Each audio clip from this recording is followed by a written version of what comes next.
Bonjour à tous.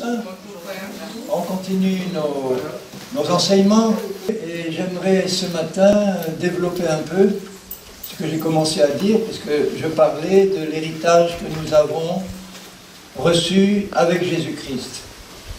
Je vous ai rappelé que les hommes, l'humanité entière, étaient sous une malédiction à cause du péché. Nous ne sommes pas responsables, nous, au départ, de la malédiction, puisqu'on est tous nés dans le péché. Il n'y a pas un seul homme qui n'est pas né dans le péché, qui n'est pas né donc sous la malédiction. Et Dieu sait que nous ne sommes pas responsables de ça, mais nous sommes responsables d'y rester ou en sortir.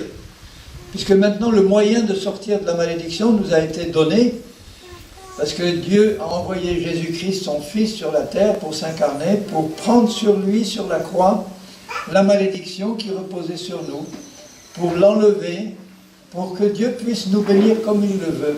Parce que c'est un Dieu d'amour qui ne veut pas juger les hommes, mais qui veut les sauver et les guérir.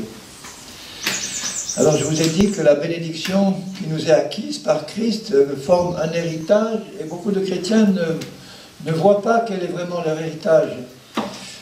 En général, on leur explique quand même que Jésus est venu pour expier les péchés. C'est l'essentiel, ça veut dire que si on n'a pas compris ça, on ne peut pas être sauvé. Il est venu expier nos péchés sur la croix, il a pris nos péchés dans son corps, et il les a entraînés dans sa mort pour nous délivrer. Et quand nous nous tournons vers Jésus pour nous convertir, nous repentir de nos péchés, l'accepter comme sauveur, à ce moment-là, le sang de Jésus efface tous nos péchés parce que Jésus les a déjà expiés. Mais ça, c'est une énorme partie de notre héritage, parce que si on n'a pas reçu cette partie-là, on ne peut pas être sauvé ni entrer au paradis, ni entrer au ciel, c'est pas possible. Maintenant, il y a beaucoup d'autres choses dans l'héritage, et beaucoup de chrétiens ne connaissent pas ces autres parties-là, ou mal.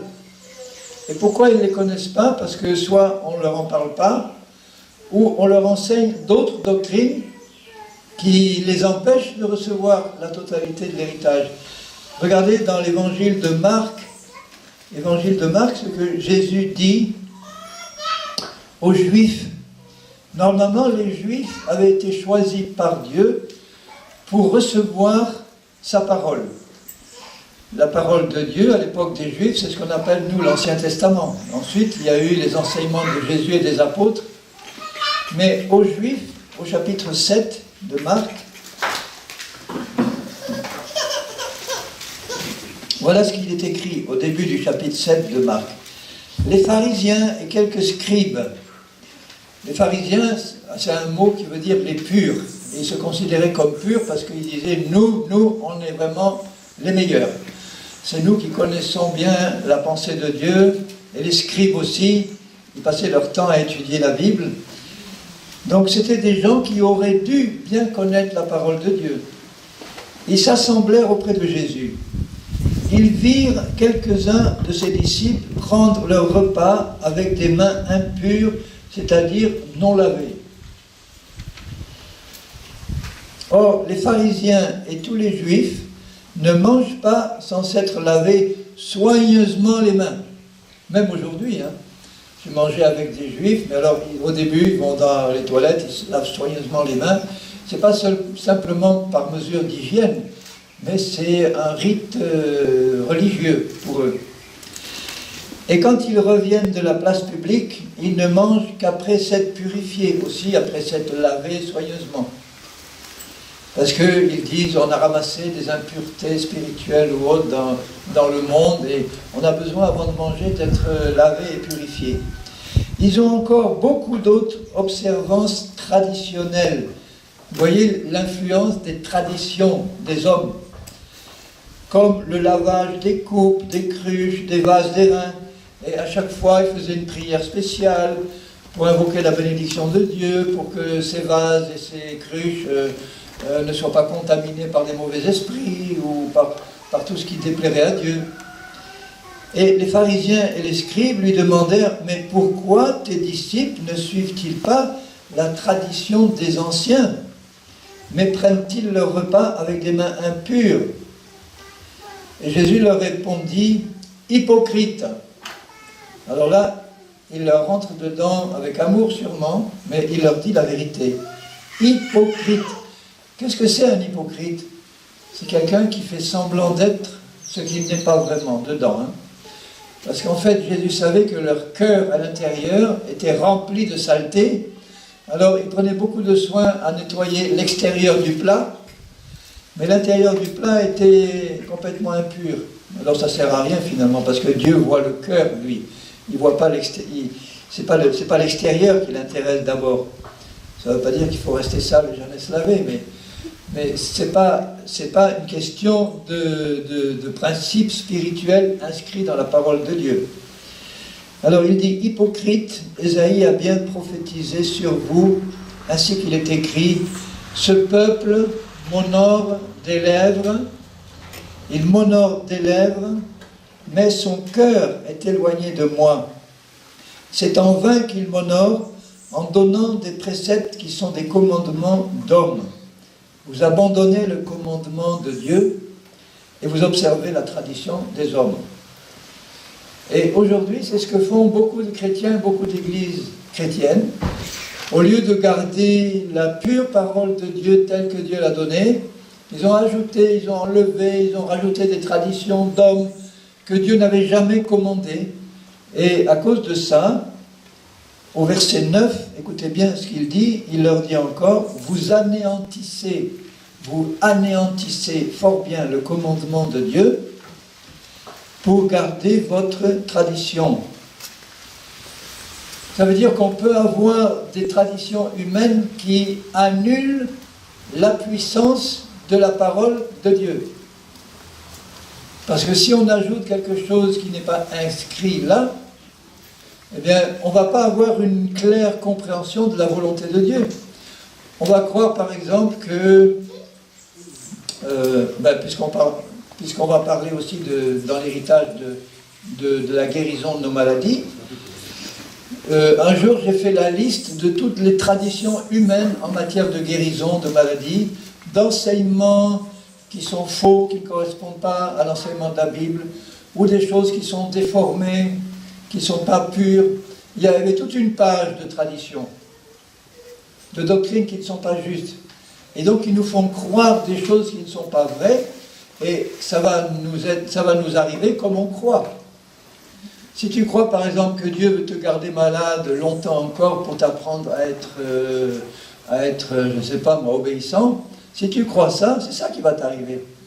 Et du coup, la guérison que Jésus a déjà acquise il y a 2000 ans pour nous, elle va rester suspendue, et puis on va ajouter des traditions en disant « Ah, alors, c'est sûrement la volonté de Dieu que je reste malade » ou « Dieu veut que... » Enfin, toute autre tradition qui n'est pas vraie.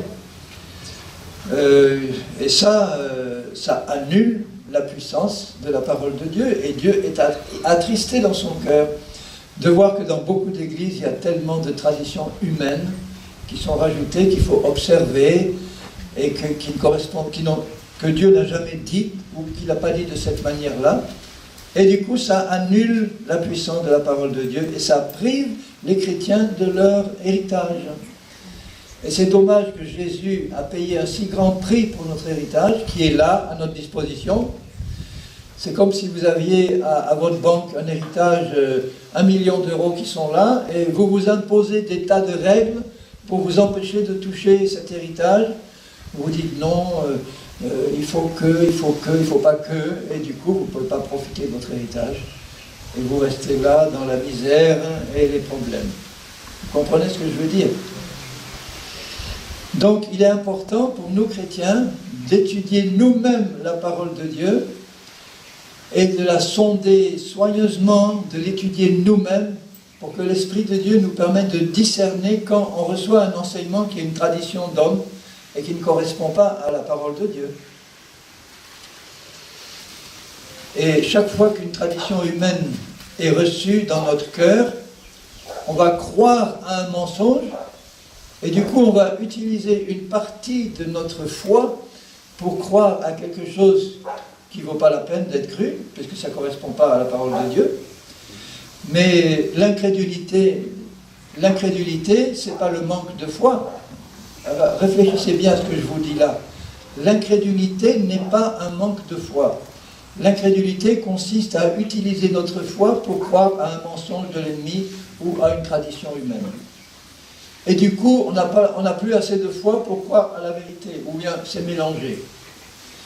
Quand les disciples étaient dans la barque avec Jésus, et qu'il y avait la tempête, lui il dormait, tranquille, l'eau commençait à rentrer dans la barque, et les disciples réveillent Jésus, et ils disaient, mais Seigneur, tu t'inquiètes pas un peu de nous, là, tu vois pas qu'on est en train de périr? Donc eux, ils croyaient qu'ils allaient périr, alors que Jésus leur avait dit, avant de monter dans la barque, allons à l'autre bord. Donc ils auraient pu dire, puisque Jésus a dit, allons à l'autre bord, ça va se passer, et on ne va pas couler, on ne va pas périr. Jésus se lève, d'une parole, il calme la tempête et la mer, et puis il se tourne vers les disciples et il leur dit, où est votre foi? Donc vous voyez, ils avaient la foi, mais ils l'avaient placée dans la mauvaise direction. Où est votre foi là? À quoi vous l'avez utilisé votre foi? Vous avez utilisé votre foi à croire que vous allez périr. Et si moi je n'étais pas intervenu, c'est ça qui serait arrivé. Si Jésus n'était pas là et qu'il n'avait pas corrigé, ben, ils auraient péri. Parce que c'est ça qu'ils croyaient. Alors si vous croyez qu'un malheur va vous arriver, c'est ça qui va vous arriver. Hein. Si vous croyez que Dieu n'est pas assez puissant pour vous garder, eh ben, c'est ça qui va vous arriver. C'est ce qu'on croit qui nous arrive. Job, il dit, ce que je crains, c'est ce qui m'arrive. Craindre quelque chose, c'est croire que quelque chose de mauvais va arriver. Et du coup, ça arrive. Alors toutes ces traditions humaines nous empêchent de croire à la vérité pure, et ça annule l'efficacité de la parole de Dieu. Et plus nous méditons la parole, plus nous éliminons les traditions des hommes, et plus notre foi, elle se purifie, et plus notre foi, elle s'attache à la pure vérité. Alors, il y a des traditions qui sont dans notre conscience, on en est conscient, et puis il y a encore des traditions qui sont un peu enfoncées, on n'en est pas vraiment conscient, alors c'est dans l'inconscient ou le subconscient, comme on dit, mais à force d'avoir entendu dans le passé ou d'avoir vécu des choses qui étaient négatives, hein, là, au fond de notre cœur, il y a des choses dont on n'est pas bien conscient, des craintes, des doutes qui sont là plantés. C'est comme une mauvaise graine. Vous mettez une mauvaise graine dans le jardin. Elle commence à pousser dedans d'abord. Bon, on n'est pas conscient qu'elle est là, mais elle est bien là, elle pousse. Puis à un moment donné, ça sort, et puis ça se manifeste par des paroles de doute, ça se manifeste par des actes qui montrent qu'on n'a pas la foi, mais la racine, là, elle était plantée déjà longtemps avant. Et c'est pour ça qu'il faut qu'on nettoie le jardin de notre cœur. Et si on voit des mauvaises herbes qui commencent à sortir, là, il faut les reconnaître. Chez nous, en métropole, il y a du blé. Je ne sais pas si il y a du blé qui pousse ici, mais enfin bon, le blé. Le blé, il y a une autre plante qui imite le blé qui s'appelle l'ivraie. Au début, quand les deux poussent à côté, on ne voit pas la différence. Le blé pousse, l'ivraie pousse, ils ont la même forme au début. Mais après, quand le blé a bien monté, on voit qu'il a des beaux grains de blé. Ça, c'est vraiment du blé. Quand l'ivraie monte, ça ressemble extérieurement à un grain de blé, mais il n'y a pas de bonne graine dedans, il n'y a rien. C'est vide. Alors celui qui ne connaît pas bien son métier, il va regarder ça, il va dire c'est bon, je vais avoir une bonne récolte de blé. Mais c'est de l'ivraie qui pousse, c'est la mauvaise graine. Donc comment reconnaître un vrai agriculteur qui connaît son métier, là, dès que la mauvaise graine pousse, il sait faire la différence. Si quelqu'un qui ne connaît pas bien, s'il doit attendre qu'elle ait bien poussé, ça pollue, ça prend les ressources de la terre pour faire pousser une mauvaise graine. C'est dommage parce qu'on va appauvrir la terre pour nourrir des traditions humaines qui devraient être arrachées, enlevées.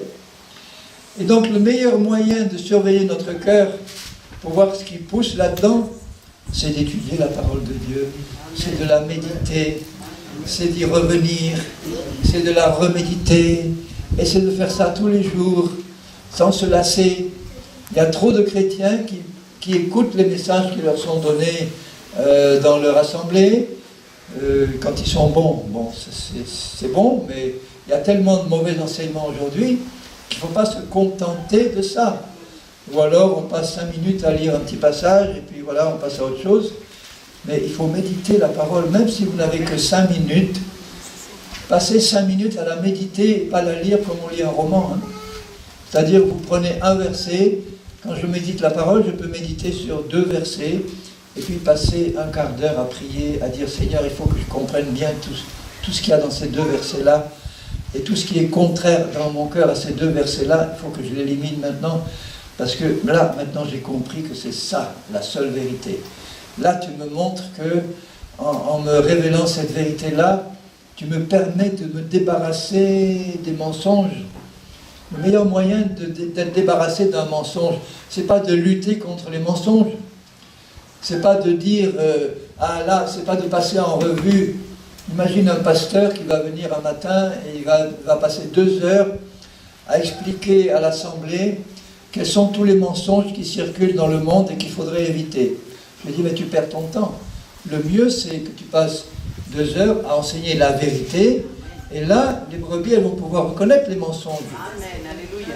Alors, si je prends par exemple l'exemple des faux billets de banque, hein, il y a des gens qui savent très bien fabriquer des faux billets qui ressemblent tout à fait aux vrais. Il y a juste un petit détail ou 2 petits détails, mais le premier, il est vrai, le deuxième, il est faux. La plupart des gens, ils ne savent pas reconnaître ça. Donner un faux billet bien imité à quelqu'un, il ne verra pas, il va le mettre sur la circulation, il risque d'être refusé. Mais celui à la Banque de France ou à la Banque européenne, celui qui a fabriqué le vrai billet, celui qui a passé du temps à le faire, celui qui l'a produit, lui, il connaît parfaitement le vrai billet. Et donc, lui, vous pouvez lui donner un faux billet, premier coup d'œil, il voit que c'est un faux. Alors, le chrétien qui passe du temps à étudier lui-même la vérité, à méditer la vérité, du premier coup d'œil, il va reconnaître une fausse doctrine qui lui est annoncée là. Et il ne serait pas capable de le reconnaître s'il ne va pas passer du temps lui-même à étudier le vrai billet. Alors, perdons pas du temps à dénoncer tous les mensonges, il y en a trop, on passerait notre temps, passons du temps à annoncer la vérité, et à ce moment-là, les fidèles là vont immédiatement reconnaître le faux du vrai. Alors, dans l'héritage que Jésus nous a acquis, la partie la plus importante de l'héritage, c'est le pardon de nos péchés. Il a expié nos péchés.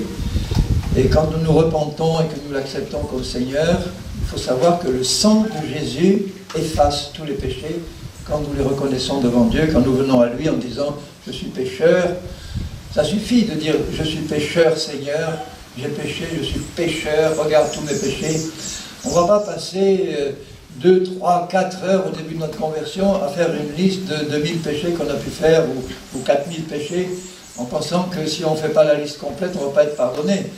Le brigand sur la croix, c'était un criminel, il avait sans doute fait des milliers de péchés graves. Il s'est tourné vers Jésus, « Souviens-toi de moi, Seigneur, quand tu viendras dans ton règne. » Et d'un coup, Jésus lui dit, « Voilà, ce soir, enfin aujourd'hui même, tu seras au paradis avec moi. » Tous ces péchés ont été effacés.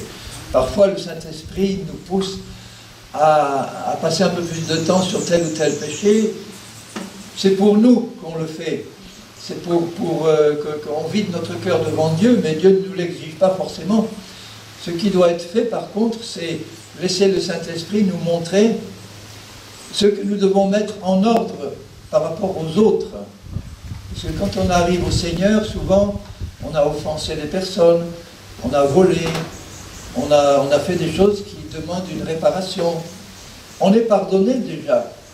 Ce n'est pas une question de ne pas être pardonné devant Dieu, mais on est pardonné, mais Dieu nous demande de réparer les choses, d'aller trouver par exemple une personne. Il faut se laisser conduire par le Saint-Esprit, d'aller trouver une personne et lui dire oui, je t'ai offensé, je t'ai fait de la peine, je le reconnais devant toi, je reconnais que je t'ai offensé. C'est une manière de demander pardon, de dire à quelqu'un je t'ai offensé, je le reconnais. D'ailleurs, dans les évangiles ou dans la Bible, vous voyez rarement des gens s'approcher pour demander pardon, mais ils reconnaissent devant Dieu, devant les autres, leurs torts. C'est une manière de demander pardon. Je reconnais mes torts, Seigneur, je reconnais mes manquements, je reconnais mes désobéissances, mes péchés, je reconnais tout, je ne veux rien te cacher. De toute façon, mon cœur est un livre ouvert devant toi, je n'ai rien à te cacher. Je reconnais tout, Seigneur, et je sais que ton sang efface tout. Et s'il nous demande de réparer des choses, eh bien nous réparons pour que notre conscience soit soulagée de ce fardeau. Imaginez que j'ai volé quelque part 1 million d'euros avant ma conversion, c'est pas le cas, mais enfin bon, je donne un exemple. Après, je me convertis, je demande pardon à Dieu pour tous mes péchés, et puis je vais continuer à profiter tranquillement de mon 1 million d'euros. Vous croyez que Dieu sera content? Non. Il va me dire, tu vas rembourser, ou t'engager à rembourser, tu vas aller à la banque, tu vas reconnaître ton tort, peut-être que Dieu te fera grâce et qu'ils vont effacer la dette, mais en tout cas, tu la reconnais et tu dis, je te payerai tout, je rendrai tout ce que j'ai volé, ou je ferai ce que tu me demandes de faire parce que c'est ton esprit qui me pousse à le faire. Alors cette partie de l'héritage de Christ, là, le pardon de nos péchés, est essentiel pour avoir une conscience pure et tranquille devant Dieu. Parce que notre foi, elle va être perturbée, elle va être freinée, elle va être gênée si quelque part, au fond de mon cœur, je n'ai pas la paix. J'ai une conscience qui me reproche quelque chose et ma foi va dépendre de la pureté de ma conscience. Si le sang de Jésus a effacé tout et que je le sais, ma conscience est pure. Si je ne veux pas réparer certaines choses, je vais avoir une conscience qui va être gênée, parce que le Saint-Esprit me pousse à le faire et moi je résiste, et du coup ma foi pour obtenir certaines choses, elle ne va pas être suffisante, parce que mon cœur va me condamner. Et si mon cœur me condamne, dit Jean, je ne vais pas avoir de l'assurance devant Dieu. Et la foi, c'est de l'assurance, c'est d'être certain qu'on est en règle, on est en paix avec Dieu. À ce moment-là, notre foi a de l'assurance. Alors, une autre chose qui est inclue dans l'héritage, en plus du pardon des péchés, c'est le fait qu'on est une nouvelle créature en Christ. C'est pas seulement pardonner qu'il a fait, parce qu'imagine qu'il pardonne nos péchés, mais il ne change pas notre cœur. On aurait toujours un cœur de pécheur pourri, on serait condamné à pécher en permanence et à demander pardon tout le temps. Il manquerait quelque chose à notre héritage, là. Et ce que Dieu fait, c'est que, en plus du pardon de mes péchés, il fait passer mon esprit par une nouvelle naissance. Et mon esprit devient aussi pur et juste que l'esprit de Dieu. Beaucoup de chrétiens ne réalisent pas ça.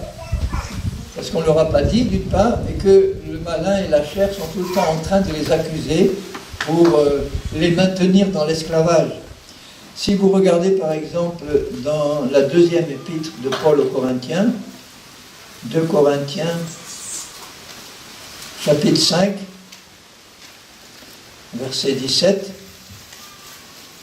si quelqu'un est en Christ, pour moi c'est une autre façon de dire s'il est passé de la mort à la vie, s'il est en Christ, il est une nouvelle créature. Qu'est-ce qui a été transformé en nouvelle créature en nous? C'est notre esprit. Ce n'est pas notre âme ni notre corps. Alors, il faut savoir la différence entre l'âme et l'esprit. Je l'ai dit une fois, mais je préfère le répéter. Notre âme, c'est notre être intérieur conscient. Nous sommes conscients qu'on a des pensées, des désirs, des émotions, des valeurs. Tout ce dont on est conscient à l'intérieur de nous, c'est notre âme. C'est facile comme définition. On est conscient qu'on a des sentiments, des émotions, des pensées, des raisonnements, une volonté. Ça, c'est notre âme. Mais notre âme, quand on arrive à Jésus, elle est polluée par tout notre passé. Elle n'est pas pure. Alors que notre esprit, lui, il est né de nouveau, il est pur. Et si on ne fait pas la différence, on ne va pas pouvoir vraiment marcher dans la victoire parce que on va toujours avoir la conscience. Dans mon âme, je suis conscient que je ne suis pas pur. Au début de ma conversion, quand j'ai reçu le pardon de mes péchés, oui, j'ai cru que j'ai été pardonné. Mais je n'avais pas du tout la conscience que j'étais un être pur, que j'étais passé par une nouvelle naissance. Ce n'était pas du tout dans ma conscience. J'avais toujours des défauts qui me poussaient à pécher, j'avais toujours des choses que je faisais que je ne voulais pas faire, ou des choses que je ne voulais pas faire que je faisais. Donc mon âme n'était pas purifiée du tout, ou très peu par rapport à ce que j'étais avant ma conversion. Parce que notre âme, elle est conditionnée, elle est Elle est formée par tout ce qu'on a vécu avant. D'abord, elle est formée par notre hérédité. Elle est formée par notre éducation. Elle est formée par ce qu'on a vécu avant. Elle est formée par les soucis, les tribulations, les épreuves qu'on a eues avant, les échecs, tout ça. Tout notre passé, finalement, produit en nous, dans notre âme, dans notre conscience, on a une image de ce que nous sommes qui dépend de tout notre passé, notre héritage, notre hérédité. Quand je suis arrivé à Christ, le fait d'être pardonné de mes péchés n'a pas changé la vision que j'avais de moi-même. Vous comprenez ce que je veux dire? Dans ma vision, dans ma pensée, j'étais toujours le même homme, et donc je me disais, maintenant Jésus, tu vas pouvoir travailler pour me changer, me perfectionner, mais pour le moment je suis comme avant, sauf que mes péchés sont pardonnés. Voilà, ça c'est bon. Mais je n'avais pas du tout la révélation que j'étais une nouvelle créature, entièrement nouvelle, pure et sainte. Si on m'avait dit, tu es une nouvelle créature pure et sainte comme Jésus, je me dis, ah, je la vois pas celle-là, où elle est? Je me vois toujours pareil comme avant. Alors, où elle est cette nouvelle créature pure? J'espère que Dieu va me transformer en cette nouvelle créature pure, mais je ne vois pas où elle est maintenant. Ce que je sais, c'est que mes péchés sont pardonnés, et que si je pêche et que je demande pardon, je vais être pardonné, mais je ne vois pas où elle est, ma nouvelle. Je n'en avais pas conscience. En étudiant la Bible, j'ai compris la différence entre l'âme et l'esprit. C'est que mon âme a besoin d'être purifiée par la parole de Dieu, par le Saint-Esprit. À mesure que je découvre, par exemple, une vérité dans la parole, et que je l'accepte, cette vérité-là va automatiquement me libérer d'un mensonge correspondant.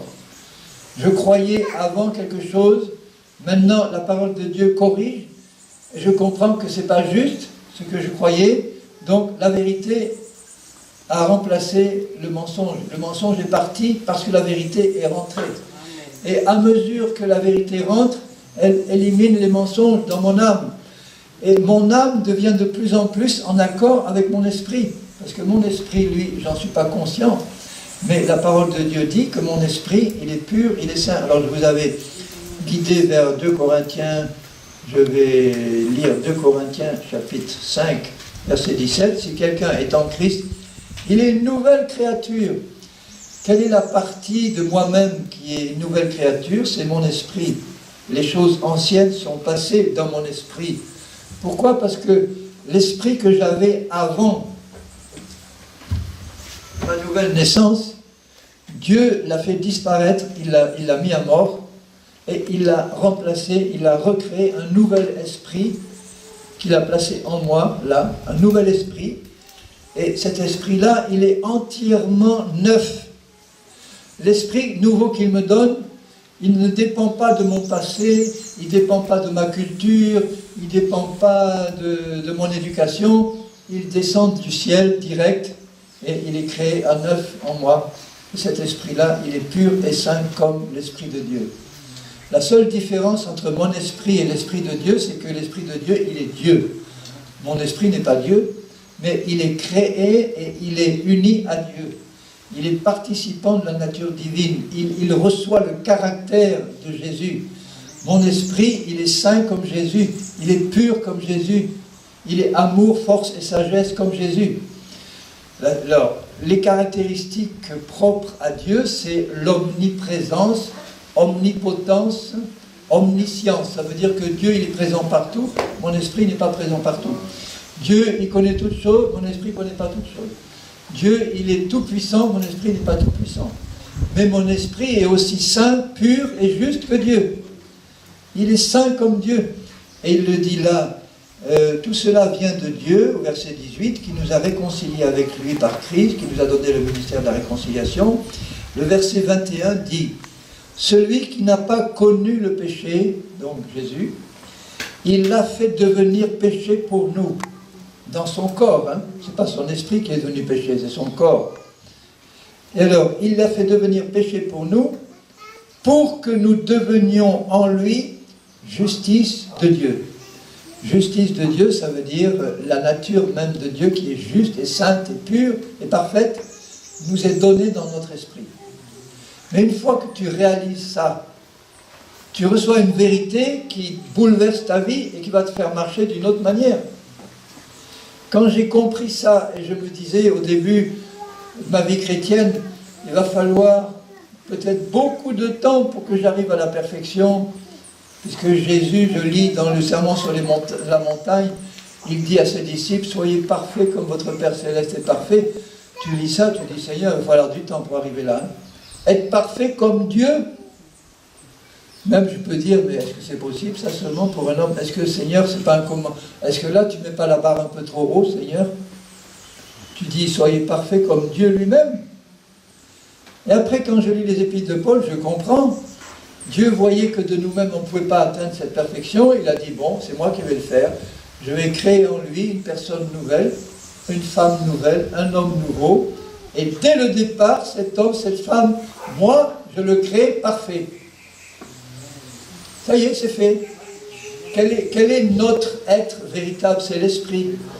Quand un chrétien meurt, qu'est-ce qui sort de son corps? C'est son esprit.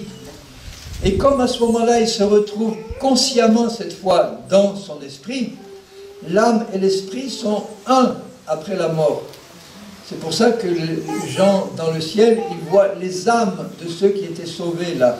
Il aurait pu dire les esprits, c'est pareil. Aujourd'hui, dans mon corps, là, mon âme et mon esprit, c'est pas la même chose. Mais après la mort, l'âme et l'esprit, c'est pareil. Pourquoi? Parce que je me retrouve consciemment dans mon esprit, et tout ce qui avait d'impur dans mon âme, qui venait de la chair, la puissance de péché qui habite dans mon corps, là, je ne vais pas l'amener avec mon esprit quand je monte au ciel. Tout ça, ça retourne à Satan ou dans la terre, mais mon esprit, il est déjà pur dès le premier jour de ma nouvelle naissance. Et il le reste pur. Il peut être souillé de l'extérieur si je pêche, si je ne demande pas pardon pour mes péchés. Il reçoit des éclaboussures, mais dans sa nature, il est pur, il est saint, il est juste. Et si le chrétien, il fait un déménagement spirituel et il dit, voilà, ma vraie nature maintenant, c'est l'esprit que Dieu m'a donné. Je ne le vois pas, je ne le sens pas, mais la parole de Dieu me le dit. Cet esprit, il est saint, il est juste. Un autre verset qui vous le montre, c'est Éphésiens, chapitre 4. Quelquefois je me répète, mais il faut se répéter parce que ça finit par rentrer. Certains comprennent tout de suite, d'autres ont besoin d'une petite piqûre de rappel. Et ça fait rentrer la vérité. Dans Éphésiens 4 et verset 24, Éphésiens 4, 24, Paul nous demande de nous revêtir de l'homme nouveau. L'homme nouveau, c'est mon esprit à l'intérieur. C'est pas mon âme, l'homme nouveau. Dans Romains 6, il dit que mon vieil homme a été crucifié avec Christ et il est mort. Ça veut dire que l'esprit que j'avais avant ma nouvelle naissance, il n'existe plus. Il a été remplacé par un nouvel esprit créé à l'image de Jésus. Et il dit, revêtez-vous de l'homme nouveau, ça veut dire votre esprit nouveau. Il ne doit pas rester enfermé à l'intérieur, il faut qu'on le voie se manifester. Il se manifeste par le fruit de l'esprit, il se manifeste par le caractère de Jésus, qui se manifeste dans ma vie. Mais il donne là une définition de l'homme nouveau, et il dit, cet homme nouveau, il est créé. Quand est-ce qu'il est créé? À ma nouvelle naissance. Et il est créé selon Dieu, ça veut dire à l'image de Dieu. Qui est l'image de Dieu sur cette terre? C'est Jésus-Christ. Il est l'image du Dieu Tout-Puissant. Et nous sommes créés à l'image de Christ. Notre esprit, quand Jésus a recréé notre esprit, il a dit maintenant, allons recréer l'homme à notre image. Recréons l'homme à notre image. Notre esprit, il est aussi pur et saint qu'Adam avant la chute. Recréons l'homme à notre image. Et l'image de Dieu, c'est Jésus, dans une justice et une sainteté que produit la vérité. La vérité, c'est Jésus. Tout ce qu'il crée, c'est saint et pur. Vous imaginez, Jésus va créer un être nouveau, impur et pécheur et rempli de saleté? Ça, c'est pas Dieu qui crée des choses comme ça. Il recrée en moi un être nouveau qui est pur et saint comme lui. Maintenant, dans mon âme, si je n'ai pas compris cette vérité, si je ne la connais pas, si dans ma conscience, je me vois toujours comme avant, un pauvre pécheur pourri qui tombe tout le temps, qui doit se relever tout le temps, qui est esclave encore de la chair et du péché, je vais continuer à vivre d'une manière qui ne correspond pas à la vérité de mon esprit. Et Dieu qui est dans mon esprit, il va souffrir lui aussi, il va dire, mais quand est-ce qu'il va comprendre qu'il est une nouvelle créature? Quand il va la voir? Mais non, s'il attend de la voir, il ne va jamais en bénéficier. Il faut que je croie ce qui est écrit là, avant de le voir se manifester. Et si je crois que je suis une nouvelle créature semblable à Jésus, pourquoi je peux le croire? Parce que la Bible le dit. Ce n'est pas parce que je le vois encore, parce que la Bible le dit, Dieu le dit. Donc avant même de voir cette nouvelle créature, je vais croire ce que Dieu dit, et je vais croire que dans mon esprit, je suis une nouvelle créature, sainte, pure, parfaite, comme Jésus. Je ne suis pas saint, pur et parfait dans ma vie de tous les jours, vous avez compris, hein? Je ne suis pas saint, pur et parfait dans mon âme, dans mon corps, mais dans ma vraie nature, celle qui va sortir de mon corps à la mort, si on doit mourir avant que Jésus revienne, eh bien, je suis déjà pur et saint comme Dieu. Maintenant, il faut que je marche dans cette vérité-là. Et ça dépend de la foi. Mais je vous garantis une chose, c'est que quand j'ai commencé à croire que j'étais celui que Dieu dit que je suis, dans ma vraie nature, ma vie pratique, elle a changé. Et ce n'était pas de l'orgueil de dire, ben, je suis une nouvelle créature, parce que c'est Dieu qui le dit. Mais je sais en quoi je suis une nouvelle créature, dans mon esprit. Je ne vais pas dire, dans ma vie pratique, regardez-moi, je suis parfait dans tous les domaines, parce que ça, c'est pas vrai. Mais dans ma nature intérieure, parce que je suis un enfant de Dieu né de nouveau, là, je suis pur, saint et parfait, et je peux le confesser. Maintenant, ça va m'aider à mieux marcher, parce que maintenant, je peux faire la lumière sur ma marche pratique. Ça veut dire que je sais que dans mon esprit, je suis pur et parfait, je m'y installe par la foi, je suis dans le royaume de Dieu, dans mon esprit, il est assis en Christ, dans les lieux célestes, il est en Christ, donc je vais méditer sur cette vérité-là. Je vais méditer, je vais me dire, il faut que tu changes de vision sur toi-même. Si je dis à un chrétien, par exemple, décris-moi ta nature, je suis sûr que la plupart des chrétiens, ils vont décrire l'état de leur âme, ou l'état de leur vie pratique. Si je dis, décris-moi ce que tu es maintenant dans ta nature, ils vont dire, bon voilà, je suis encore un peu coléreux, je manque de patience, je suis ci, je suis ça. Je vais dire, ben là, tu es en train de me décrire le vieil homme qui est mort et enterré, tu es en train de me décrire la réalité de ce que tu vis dans ton âme, mais je vois que tu n'as pas compris que dans ta vraie nature, tu ne me décris pas. Donc ce que tu aurais dû dire, voilà, il y a deux choses que j'ai bien comprises. La première, c'est que dans l'homme nouveau ou la femme nouvelle que je suis à l'intérieur, je suis en Christ et je suis saint et pur et parfait. Maintenant, dans ma vie pratique, je suis en train d'être perfectionné, d'être sanctifié, d'être purifié. Là, il y a une progression. Et pour que j'avance vite, plus vite je vais m'installer par la foi dans ma vraie nature spirituelle, plus vite j'aurai la lumière pour voir ce qui ne va pas dans ma vie pratique. Parce que si je crois que je suis saint dans mon esprit, et que maintenant, aujourd'hui, je marche, et puis je me mets en colère, l'Esprit de Dieu, il me dit, ah, il y a quelque chose qui n'est pas conforme à ta vraie nature, là. Tu vois tout de suite, tu vois la différence. Si je lis l'Évangile, et je vois Jésus, comment il vivait. Jésus, je ne le vois jamais impatient, je ne le vois jamais... quand il se met en colère, c'est pas une colère comme une colère humaine. Il se met en colère contre les pharisiens, il les traite d'hypocrites, c'est pas une colère charnelle. Il leur dit la vérité avec fermeté quand il dit à ses disciples, race incrédule et perverse, jusqu'à quand je vais vous supporter? C'est pas une colère humaine, ça. Ça, c'est une vérité qu'il dit, donc ça, on peut le faire, mais à condition qu'on sache que c'est bien conduit par l'Esprit. La sainte colère, si quelqu'un, Jésus dit, si tu te mets en colère contre ton frère, tu mérites la géhenne. Hein. Ça, c'est les colères charnelles et humaines. Parce que quelqu'un m'a fait une injustice, alors la chair, elle sort, Ça, c'est quelque chose qui n'est pas dans ma nature intérieure. Ça, c'est la chair, la puissance de péché qui habite dans mon corps, qui m'a envoyé cette colère-là, et elle se manifeste. Donc, ce qui sort là, c'est ce qui a animé mon vieil homme. Donc, on doit bien comprendre que le vieil homme, c'est-à-dire mon esprit, avant sa conversion, il est mort et enterré avec Christ. C'est fini, il a été remplacé par un autre. Mais, dans mon âme et dans mon corps, quand ce vieil homme vivait là, il a construit des tas de choses qui continuent de rester là dans mon âme, qui ont été formées dans le passé et qui continuent de rester sous la forme de faux raisonnements, de mensonges, de traits de caractère qui ne correspondent pas à la nature de Jésus. Tout ça, c'est encore là au moment où je me convertis. Le vieil homme, il est mort, mais il a laissé des traces.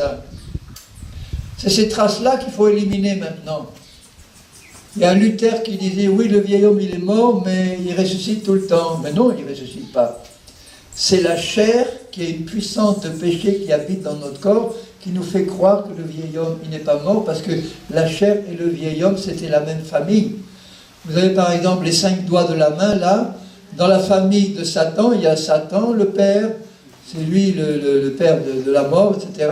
Vous avez les démons, c'est la même famille. Les démons, ils ont le même caractère que Satan. Hein. Là-dedans, vous avez les esprits de tous les hommes qui ne sont pas nés de nouveau. Ils ont la même nature que Satan. Vous avez la chair, qui est une puissance de péché qui habite dans notre corps, qui n'est pas un démon, mais qui a la même nature que Satan. Et la chair, elle ruse, et elle nous fait croire que elle, c'est nous. Par exemple, la chair va m'envoyer un besoin de fumer, si c'était le cas pour quelqu'un qui est toujours pris par la cigarette. Imaginez un chrétien qui est né de nouveau, mais il fume encore. Alors, il a un besoin de fumer là, qui vient de la chair, ça ne vient pas de son esprit, bien sûr. Et la chair lui fait sentir dedans, j'ai besoin de fumer. Lui, il va croire, j'ai besoin de fumer, c'est moi qui ai besoin de fumer. C'est la chair qui a besoin de fumer, et qui lui dit à l'intérieur, j'ai besoin de fumer.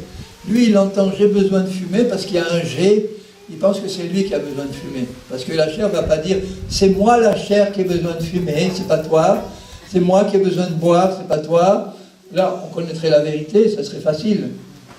Alors elle nous dit non, j'ai besoin de ça, j'ai besoin. Ou bien la chair peut prendre toutes sortes elle te dira par exemple, voilà, j'ai envie de me suicider, je sens une envie de me suicider. Ça vient de la chair. C'est elle qui m'envoie cette pensée. Et le chrétien qui ressent ça, il va croire que ça vient de lui. Et s'il croit que ça vient de lui, il est lié. Il ne connaît pas la vérité. Et donc elle continue, la chair, d'essayer de me dominer par ses mensonges, ce qu'elle me fait sentir, ce qu'elle me fait entendre à l'intérieur. Et si je ne discerne pas que ça vient de la chair, je vais être contrôlé par ça, parce que je crois que ça vient de moi. Alors je vais crier à Dieu en disant, Seigneur, Seigneur, je suis encore si mauvais. J'ai connu dans un certain pays un homme âgé, chrétien depuis longtemps, je l'ai peut-être. J'étais en train de dire que la chair, elle est une puissance de péché qui habite dans notre corps, mais ce n'est pas nous-mêmes. Souvent, pour expliquer un peu ce que c'est que la chair, j'emploie une image qui permet de comprendre. La chair, c'est comme un démon qu'on aurait collé dans le corps. Mais ce n'est pas un démon, parce que si c'était un démon, on pourrait le chasser.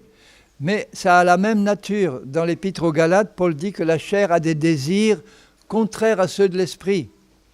Donc on n'a pas deux natures différentes en nous, on n'en a qu'une, c'est la nouvelle, mais dans notre corps là, il y a un étranger, une étrangère qui habite, qui est capable de nous envoyer des sentiments, des pensées, et elle nous fait croire que ça vient de nous, et quand on croit que ça vient de nous, on est lié.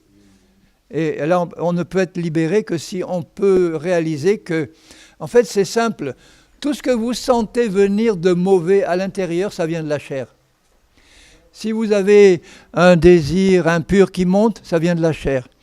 Si vous avez une pensée impure qui vient, ça vient de la chair. On n'est pas responsable, mais on est responsable si on les reçoit, on les accueille, on les garde, on les nourrit et on les manifeste. Alors là, elle a gagné, la chair.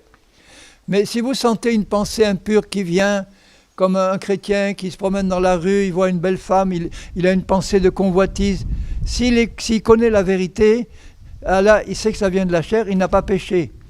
Mais s'il reçoit la pensée, il la nourrit, il arrête ses regards et il se nourrit de ça, là, il est tombé dans le péché. Donc, c'est pas un péché de sentir venir des mauvaises choses, parce que la chair, elle habite dans la même maison que nous. Je disais tout à l'heure l'exemple du brigand, c'est comme si vous achetez une nouvelle maison et que dans le contrat, il y a une clause qui dit que l'ancien propriétaire, il doit rester là, dans la maison. Vous n'avez pas le droit de le chasser, mais la maison, elle vous appartient. Mais maintenant, c'est à nous de neutraliser ce brigand-là, de l'empêcher de nuire. Donc, il faut le mettre dans un coin, dans une cave ou dans une pièce où il sera enfermé à clé et où il ne pourra pas vous embêter. Vous pourrez profiter de la maison comme vous voulez. Lui, il sera enfermé dans un coin, enchaîné.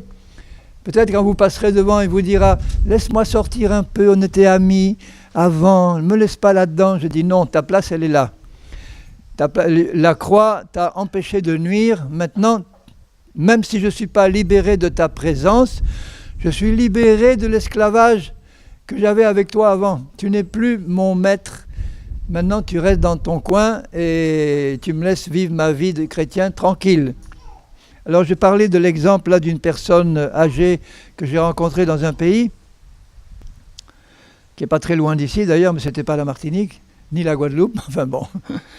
Et alors, ce chrétien âgé me prend à part après une réunion et il me dit, et il était chrétien depuis longtemps, « J'ai un problème terrible, j'arrive pas à le résoudre. » Et ce problème, je lui dis, c'est quoi ? J'ai constamment des pensées homosexuelles. Alors, il ne m'a pas dit si avant il était homosexuel ou pas, mais en tout cas il l'était plus maintenant, mais il avait constamment des pensées homosexuelles et ces pensées le culpabilisaient, donc il vivait une vie chrétienne de défaite. Il restait dans son coin culpabilisé, je suis un mauvais chrétien parce que j'ai des pensées homosexuelles, etc. etc. Et alors si je lui ai posé la question, je lui ai dit, mais d'après toi, ces pensées homosexuelles, elles viennent d'où ? Il me dit, elles viennent de moi. Je les sens là, dedans. Elles viennent de moi. J'ai dit, de quel moi tu parles ? De moi, puisque je les sens. Est-ce que tu es né de nouveau ? Oui, je suis né de nouveau. Alors elles viennent d'où, cette pensée homosexuelle ? Si tu es né de nouveau, elles viennent de moi. J'ai dit, non, tu n'as pas compris la vérité. Tu n'as pas compris que ces pensées homosexuelles, elles ne viennent pas de ta vraie nature que Dieu t'a donnée, qui est ton esprit né de nouveau. Cet esprit-là, il ne peut pas avoir des pensées comme ça, parce qu'il est créé comme Jésus, il a les mêmes pensées que Jésus. Ces pensées-là viennent d'un étranger qui habite dans ton corps, qui n'est pas toi, qui s'appelle la chair, et qui t'envoie ces pensées-là en espérant que tu vas croire que ça vient de toi. Comme ça, tu vas être bien culpabilisé et tu seras complètement inefficace. Ah, alors là, ça a été une révélation, ça. Ah, j'ai compris. Ah bon ? Donc je ne suis pas pécheur si je ressens ces pensées-là. Mais non, ça vient de quelqu'un qui habite dans ta maison. Tu deviens pécheur si tu les reçois, si tu commences à pratiquer ça. Ah oui, là tu dois confesser ton péché et dire Seigneur, tu vas me montrer comment être libéré de ça. Mais je suis libéré dès que je connais le vrai problème. Et la liberté, elle vient des « Ah, ça ne vient pas de moi ». Donc, je ne suis responsable que si je l'accepte. Si je ne l'accepte pas, même si la chair m'envoie ces pensées-là, si je dis, bon, je n'en tiens aucun compte parce que je connais l'origine de ça. Je vais faire ma vie chrétienne normale. Je vais m'intéresser à ce que Jésus a pour moi. La chair, elle est là, elle envoie de temps en temps ses pensées. Oui, elle tourne comme des mouches là autour, mais moi je m'occupe de Jésus, je m'occupe de mon travail pour lui, je médite sa parole. Et quand la chair va voir et comprendre que ça ne me fait plus rien, elle va arrêter de m'envoyer ces pensées ou ces désirs-là. Parce que la chair et Satan ne sont pas bêtes, ils sont intelligents. Ils voient que si je ne tiens aucun compte de ce qu'il m'envoie là de la chair, il va dire, bon, on va arrêter, ça ne sert à rien. Et après, je ne vais plus ressentir cette pensée-là parce qu'il a compris que ça ne sert à rien. il va dire, ils vont se mettre en réunion avec la chair, les démons et Satan, ils vont dire, bon, les pensées homosexuelles, ça ne sert plus à rien, parce qu'il a compris. On va essayer de trouver une autre chose pour le lier. On va essayer de trouver autre chose qui vient de la chair. Il ne va pas se rendre compte que ça vient de la chair, et on va pas le prendre par quelque chose de plus subtil. Et il y a des choses qui viennent de la chair qui ne sont pas, aux yeux des hommes, forcément mauvaises. Par exemple, il y a une forme d'amour qui vient de la chair, qui ne vient pas de Jésus, qui n'est pas bonne. Un de mes amis chrétiens me dit un jour, moi, ma femme, ça ne va pas, je ne sens plus d'amour pour elle, mais j'ai été envahi d'un grand amour pour une autre femme. Ça venait de la chair. La chair est capable d'envoyer de l'amour qui n'est pas divin. Si un chrétien aime une autre femme que sa femme, c'est de l'amour, mais ce n'est pas le bon. Ça vient de la chair, c'est mauvais. Ce n'est pas de la haine, ce n'est pas de l'orgueil, ce n'est pas de la jalousie, ce n'est pas de l'égoïsme. C'est un amour qui n'est pas légal, qui n'est pas permis. Alors, il y a aussi, par exemple, des choses qui viennent de la chair. C'est une manière de prier qui est charnelle, une manière d'adorer qui est charnelle, une manière de louer Dieu qui est charnelle. Les chrétiens ne comprennent pas que la chair, elle adore louer Dieu, elle adore adorer Dieu, elle adore prier. Même les démons priaient Jésus, vous vous rappelez ? Les démons priaient Jésus de ne pas les envoyer dans l'abîme. Jésus les a exaucés. Les démons priaient Jésus de les envoyer dans les cochons. Jésus les a exaucés. Alors la chair, elle prie aussi, mais elle prie d'une manière égoïste. Elle prie d'une manière personnelle. Il y a une manière de louer qui est complètement charnelle. Je disais dans une église, quelquefois, j'ai assisté à des louanges, j'aurais eu l'impression d'être dans une boîte de nuit. Tout le monde s'éclatait, tout le monde dansait, mais il y a une manière de danser aussi qui est spirituelle, dans l'esprit. Ce n'est pas le fait de danser qui est charnel, c'est le fait de laisser la chair danser. Alors il faut qu'on puisse reconnaître si c'est la chair ou l'esprit qui veut nous faire danser. Et quand c'est l'esprit qui nous fait danser, ben c'est pur, c'est propre, on sent une onction qui vient de Dieu, qui dérange pas. Quand c'est la chair qui danse, eh ben on se dandine comme dans une boîte de nuit, c'est impur, et on sent quelque chose qui ne va pas, qui n'est pas pur, qui vient de la chair. Alors ça, c'est plus subtil que les choses grossières.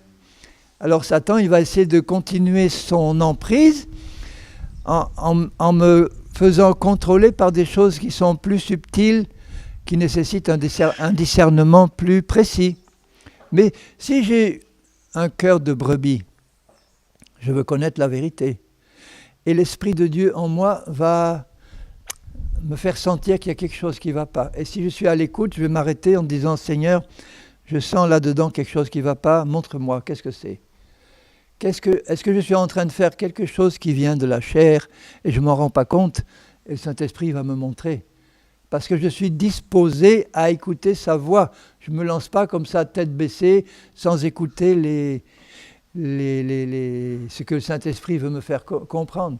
Et plus je vais étudier la Bible, plus je vais avoir une communion personnelle avec Jésus, qui va être plus profonde, plus ça sera facile de reconnaître ce qui vient de la chair ou pas, parce que j'ai avancé spirituellement.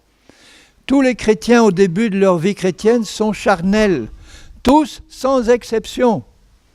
Ne croyez pas qu'on devient spirituel dès qu'on est converti à Jésus-Christ. On commence notre vie chrétienne, on est charnel. Il y en a qui restent charnels moins longtemps que d'autres, grâce aux enseignements qui sont donnés. Si l'enseignement est pur et propre, on avance vite. Si le chrétien lui-même médite, étudie la Bible, il avance beaucoup plus vite que le chrétien qui ne le fait pas. Celui-là, il va rester sous l'emprise de la chair peut-être toute sa vie. Il ne va pas perdre son salut. S'il confesse ses péchés, s'il est fidèle au Seigneur, il va mener une vie chrétienne un peu bancale, mais il va demander pardon pour ses péchés, il sera pardonné. Mais il va avancer moins vite que l'autre qui est attaché à connaître la vérité. Voilà, c'est ça qui est important. Alléluia, merci Seigneur. Et je parlais de l'héritage de Jésus, je parlais du pardon de mes péchés, je parlais de la nouvelle naissance, j'ai montré que notre être véritable intérieur, il était déjà pur et saint et parfait comme Jésus, et que dans ma vie pratique, il faut que je passe par un processus, on dit ça, des étapes de perfectionnement, de sanctification, pour que ma vie pratique, mon âme et mon corps soient de plus en plus en accord avec la parole de Dieu, avec mon esprit. Et ça ira beaucoup plus vite si j'accepte de m'installer par la foi dans ma position en Christ. Ma position en Christ, c'est une nouvelle créature assise en Christ dans les lieux célestes. Et maintenant, Seigneur, que tu m'as donné ton esprit et ta parole, tu vas m'aider dans ma vie pratique à progresser et à reconnaître de plus en plus vite tout ce qui vient de la chair et tout ce qui est péché pour toi. Et là, il va le faire parce qu'il voit que mon cœur est attaché à la vérité, il voit que mon cœur l'aime, il voit que mon cœur est désireux de marcher dans la vérité. Il n'y a pas de plus grande joie pour Dieu que de voir ses enfants marcher dans la vérité. C'est-à-dire mettre la vérité en pratique par la foi, c'est-à-dire connaître la vérité, chercher à la connaître et la pratiquer. Et Dieu se réjouit. Alléluia. Alors, la partie que je voulais encore aborder avant de terminer, c'est la partie de l'héritage qui concerne la guérison de nos maladies et de nos infirmités. J'en ai déjà parlé, mais c'est important de savoir pourquoi ça traîne, par exemple, pourquoi des guérisons traînent, pourquoi des maladies traînent.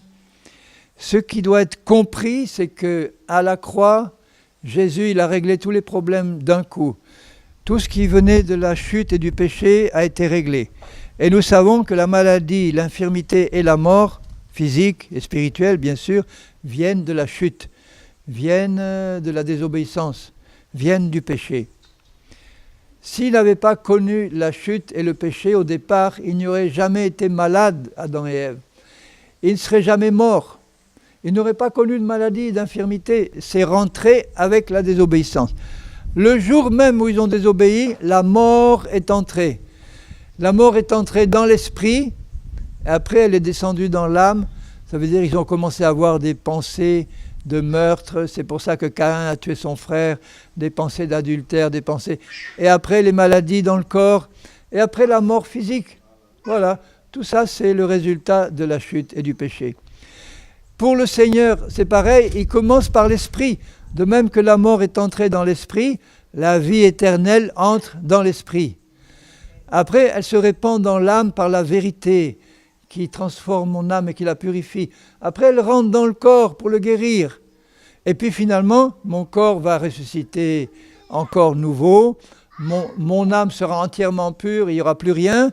Et Dieu va accomplir son plan complet. Il va me faire arriver à un état de perfection complète dans l'esprit, l'âme et le corps. Et je vais partir à la rencontre de Dieu parce qu'il vient chercher une épouse pure, sans ride, ni tache, ni rien de semblable. Donc il ne va pas s'arrêter à la nouvelle naissance de l'esprit. Il va continuer à travailler avec moi et moi avec lui pour que mon âme se purifie, mon corps soit guéri. Parce que chaque fois que Jésus a guéri un malade, il a remporté une victoire spirituelle sur Satan. Mais cette victoire, elle a été vraiment acquise à la croix. Avant la croix, c'était à crédit. Après la croix, c'est payé d'avance. Vous voyez ce que je veux dire ? C'est pour ça que Jésus a guéri tous les malades quand il était là sur la terre. C'était avant la croix. Mais il les guérissait parce que plus tard, il allait payer pour leur maladie sur la croix. Et ça devait être accompli. Donc, il leur faisait profiter de quelque chose qui allait être payé plus tard. C'est comme vous allez dans un magasin, vous achetez à crédit, vous dites je prends maintenant la chose là et je payerai plus tard. C'est à crédit, mais ça va être payé plus tard. Maintenant, ça a été payé d'avance, maintenant c'est plus à crédit, c'est payé d'avance. Notre guérison, elle est payée d'avance puisque Christ a payé à la croix. Dans le livre du prophète Ésaïe, Ésaïe 53, il dit... Ésaïe 53, les 4 premiers versets. Qui a cru à ce que nous avons annoncé? Qui a reconnu le bras de l'Éternel? Alors au verset 4, il est dit, cependant, il a porté On sait où il a porté dans son corps. Il a porté nos souffrances. Le mot hébreu, c'est pas souffrance, c'est maladie. Alors pourquoi le traducteur traduit souffrance ? Il faut lui demander, mais le mot hébreu, c'est pas souffrance, c'est un mot qui ne concerne que les maladies. Il a porté nos maladies, quelles qu'elles soient, maladies psychiques, maladies mentales, maladies physiques. Il s'est chargé de nos douleurs. C'est un mot qui peut vouloir dire aussi infirmité, douleur, mais c'est des douleurs causées par les maladies et les infirmités. Ce n'est pas des douleurs morales, ce n'est pas des souffrances morales, c'est des douleurs causées par les maladies et les infirmités. Il a porté, il s'est chargé. Et les deux verbes porter et s'est chargé, ces deux verbes hébreux qui sont très précis. Ils ne sont employés que quand quelqu'un qui a un lourd fardeau sur les épaules, quelqu'un d'autre arrive, il le décharge de son fardeau et il le porte à sa place. C'est ça que ça veut dire. Il a porté nos maladies, ça veut dire que nous, on avait cette maladie sur le corps, lui, il vient, il nous décharge et il porte sur lui. Voilà, et il nous en a délivré du fardeau. Et nous l'avons considéré comme puni, frappé de Dieu et humilié, mais il était blessé pour nos péchés. Voilà, encore. Il commence par dire les maladies et les infirmités, et ensuite il continue par les péchés brisés pour nos iniquités.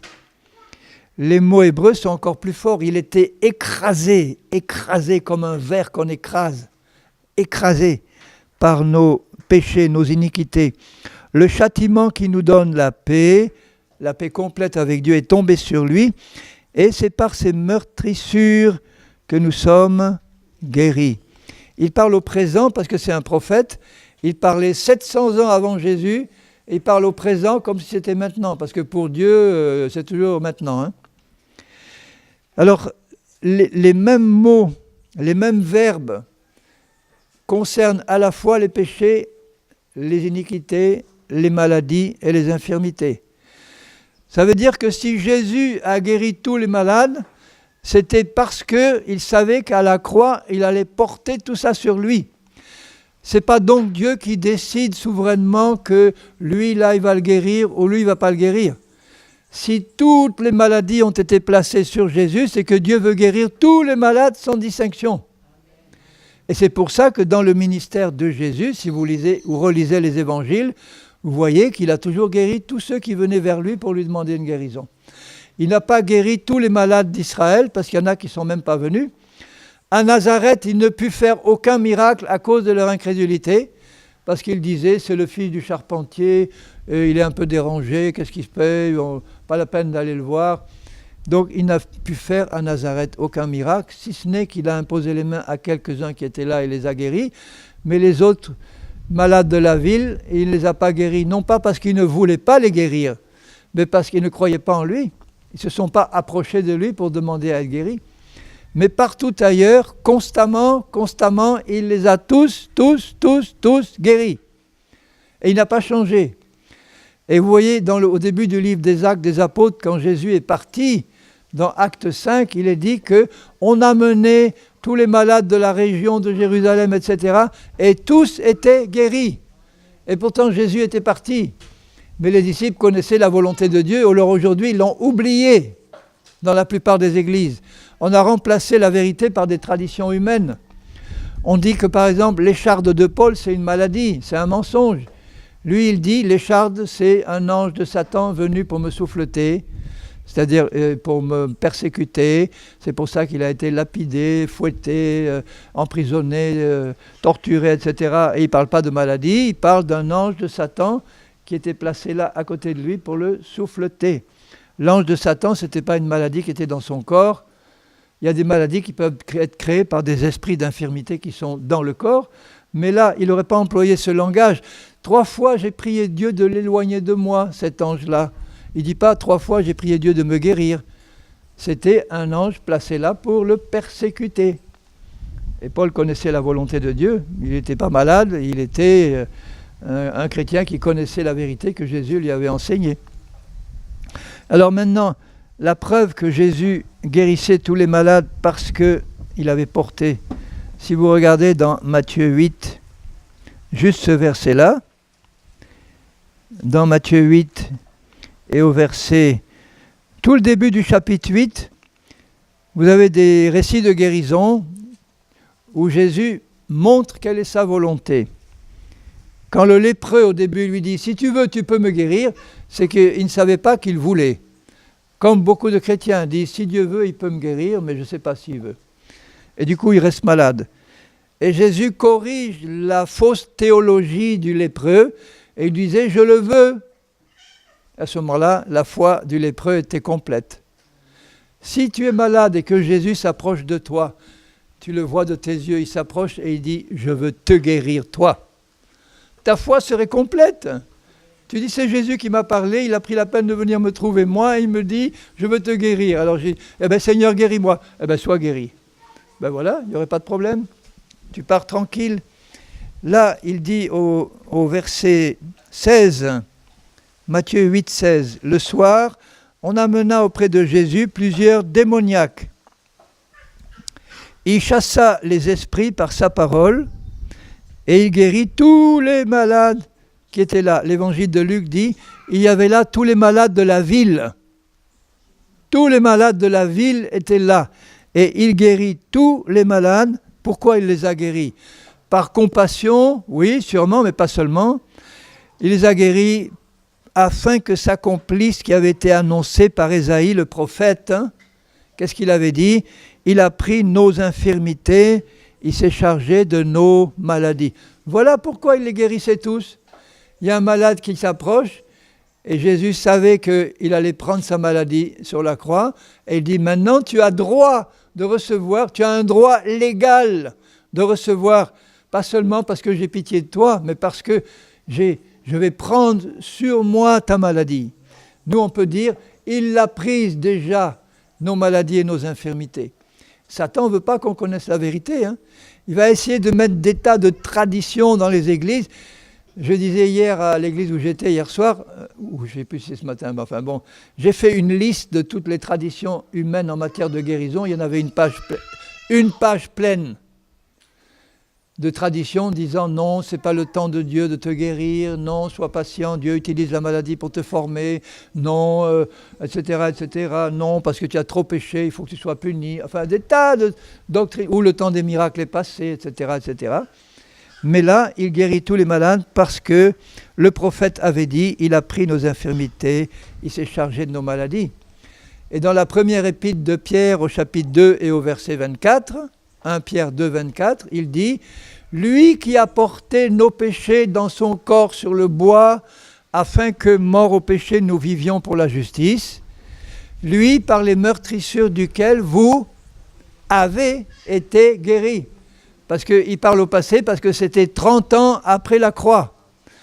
Non, il serait là aujourd'hui, Pierre il dirait, est-ce qu'il y a des malades ici? Est-ce que vous savez qu'il y a 2000 ans, Jésus a pris ces maladies-là? Mais qu'est-ce que vous faites avec vos maladies là?